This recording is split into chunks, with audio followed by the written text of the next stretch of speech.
killer!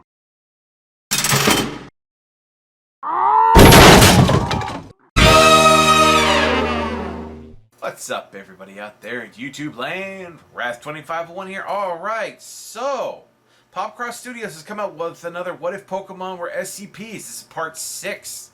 Though he didn't number some of the other ones, so anyway. So yeah, as I can see right from the start thing, we got Lucario, so yeah, that one makes perfect sense. That's a good one. Anyway, though technically all Pokemon is SCPs, that's pretty low-hanging fruit. SCPs is Anyway, making let's a see what he's triumphant got return. for us for the rest. Over the last 2 weeks, I've really loved tackling lots of new topics to the channel, and I plan on doing more of that coming in the near future. But a small part of me really just wanted to return to Pokemon as SCPs. Partially because you all left lots of awesome suggestions for what other Pokemon I could use in the last episode of this series, the legendary Pokemon specific one. This one isn't going to be a legendary specific episode, that one was just like whatever because it's basically the same thing. Let's go. Hit like if you want, subscribe if you feel like, but either way, enjoy the show. So it's not Lucario. Welcome back once again, everyone, to another lecture on the various anomalous creatures and entities we secure and contain here at the Foundation.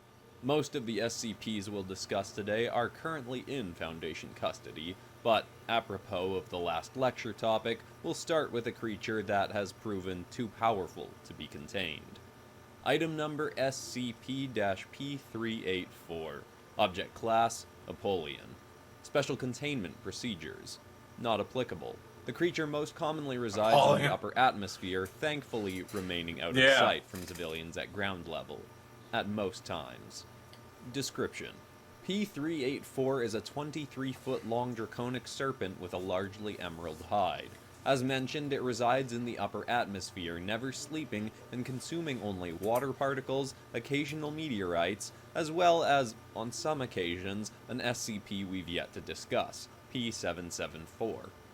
Based on our studies of the creature, though most have been from afar, some at the Foundation have theorized that it also absorbs solar energy to help sustain itself, or the drift fluid, with the glowing yellow segments running along its back, taking in the sun's rays to also help keep it aloft, even while it sleeps. This dragon's strength and speed have not yet been adequately measured, but based on past attempts to apprehend it, having failed horribly, we've determined that its power may even rival that of P. It's the only Pokemon whose base stats are higher than Mewtwo's. They'd likely never come to arms against each other for reasons we'll soon discuss. The serpent's lifespan is also unknown, but based on myths that revolve around it and its relationship to other SCPs such as P383 and P493, it is believed to be a minimum of 5,000 years old, and likely much older than that still. Creatures heavily resembling P384 have been depicted in various religions throughout history, and imply that this creature was created by the entity we refer to as SCP-P493 to be a protector of our world, specifically keeping threats from beyond the stars away from our Earth's residents. Aztec mythology specifically refers to a creature they called Quetzalcoatl that lived between the heavens and earth and performed, essentially, this task. This claim has proven to have some validity to it, as the Foundation, on several occasions, has observed this creature fending off otherworldly invaders from entering our atmosphere, such as an extraterrestrial orange and blue humanoid we refer to as SCP-P386. A case for another time. This creature is also said to be charged with keeping 2 other ancient beasts from clashing and bringing a cataclysm upon our world. One of these is the aforementioned P383, who last awoke 114 years ago, and the other is P382, believed to be the creature referred to in Hebrew legends as the Leviathan. These 2 creatures are said to have a rivalry and have awoken a few times throughout history, allegedly, to begin their final battle, only to be stopped by the Sky Serpent we discussed today. Definitive confirmations of these events have not been made, but it is generally accepted as a plausible occurrence, and something the Foundation is actively preparing for in case it ever happens. Dude, in terms of drawing, that seems really hard, because you gotta looking at it from an optimistic lens, it's likely we won't have to do much to stop them if this does occur again, so long as P384 continues to cease their battling. Sightings of this creature do not occur often, but do happen on occasion, and every so often footage of it, usually from a great distance, will appear online. But thus far, the Foundation has managed to keep knowledge of its existence under wraps, despite our inability to contain it. Dude, that one looks badass. The way he designed it. The way he designed this one, this is badass. I mean, it's basically just a more realistic looking Rayquaza, but that's pretty badass. Item number SCP-P097. Object class. Oh Human. my god. Special containment Hypnos. procedures. P097 is to be kept in a standard containment This was creepy cell. though. Hypnos are kind of class creepy. personnel is to be placed inside every other week for a period of 8 hours, then removed. Any other personnel that must enter its cell are not to make any eye contact with the creature and are to immediately exit containment if the creature begins to swing the pendulum it carries. Personnel may interact with the creature if need be, but are under no circumstances permitted to touch the pendulum. Description: P097 is a 5-foot-tall humanoid creature with a tuft of gray fur around its neck. It has a large nose and ears and no mouth, though this does not hinder its ability to consume sustenance, more white to me. as it does not feed the same way most biological beings do. Interestingly, X-rays of the creature have revealed that it does that's indeed kinda have creepy how it doesn't jawbones have a capable mouth. of motion similar to a human's, suggesting that it may at some point have had a mouth, but it's unclear if this is the case, and if it is, at what point its mouth may have been sealed shut. Better close that mouth. P097 perpetually carries a string with a small round coin at its end that it uses to hypnotize its victims. It can put a normal human being to sleep in as short as 3 seconds of swinging its pendulum before them and looking into their eyes. Once they are asleep, P097 feeds on the psionic energy of the victim's dreams. Despite how this act sounds, it does not cause much harm to the target of Dream their Eater. feeding.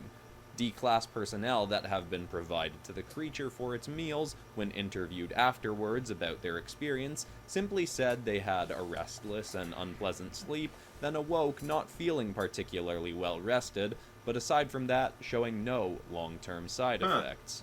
This creature caused more damage when it lived Once out again, in it the just wild. seems like a more It realistic was version of found the by same the Pokemon. Foundation when investigating the disappearance of several children from a small Norwegian village. After a week of interviewing locals and searching the nearby mountains, a cave was found where the creature sat encircled by the unconscious bodies of the missing children, feeding on all of their dreams at once. In containment, we limit the time it has access to a person as its source of sustenance, but left unchecked, it seems the creature will continue to keep a victim asleep, feeding on their dreams until that victim dies of thirst, starvation, or the cold. It has on few occasions managed to hypnotize our personnel and attempt an escape. I think that might but be for the his most freaking part, Pokedex they're very actually. easy to contain. The only other significant incident with P097 was when doctors studying the creature took its pendulum. Why did he give away it nipples? The creature violently resisted, but they did manage to remove the item from the cell. What the hell, dude? For the next few hours afterwards, the cameras inside the creature's cell malfunctioned, turning off and on at random intervals. At times when they were working, the creature was seen slamming its head against the wall and pounding on the door with its fists and feet, to the point where the doctors grew concerned it may end its own life. As soon as the pendulum was returned, the creature ceased its self-destructive behavior and sat in the corner, seemingly unfazed by what had just occurred.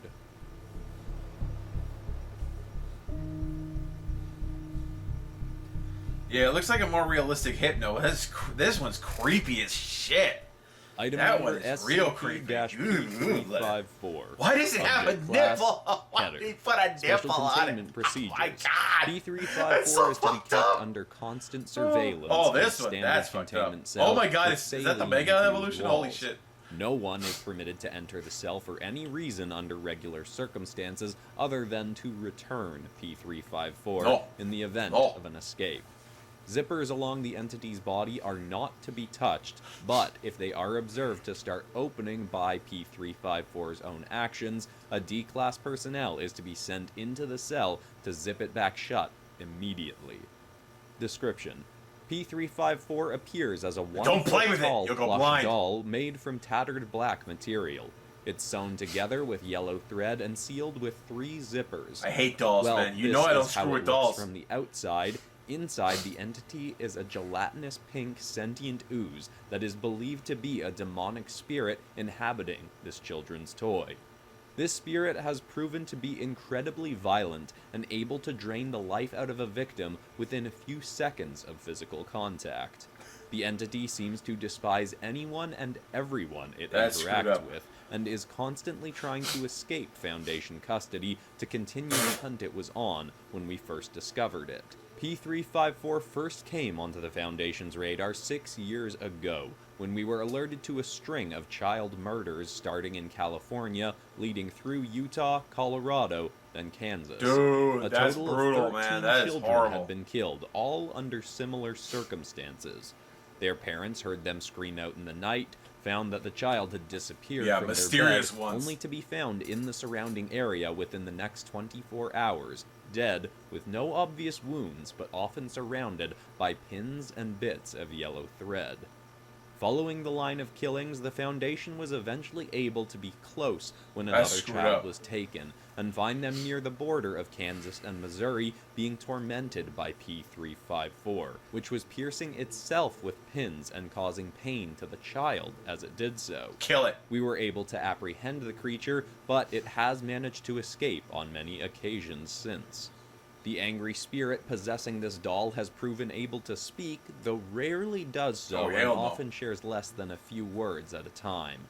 Most often when interviews with it have been attempted, it has simply repeated in various ways the sentiment that it must find someone, and that this someone it seeks abandoned them. Our leading theory is that the doll once belonged to a child, was thrown away, and was thereafter possessed by an angry spirit to seek out its past owner. Perhaps if it did kill its original owner, it would cease its spree, but for obvious reasons, we won't be allowing it to continue its search. Based on its trajectory, we've also assumed its owner lives on the east coast of the original Americas, owner could already be and dead. that the child's family may have been on vacation in California when the doll was thrown away or lost. With this potential information, agents have been dispatched to discover the original owner and their whereabouts, but with not much to go on, leads have been few and far between.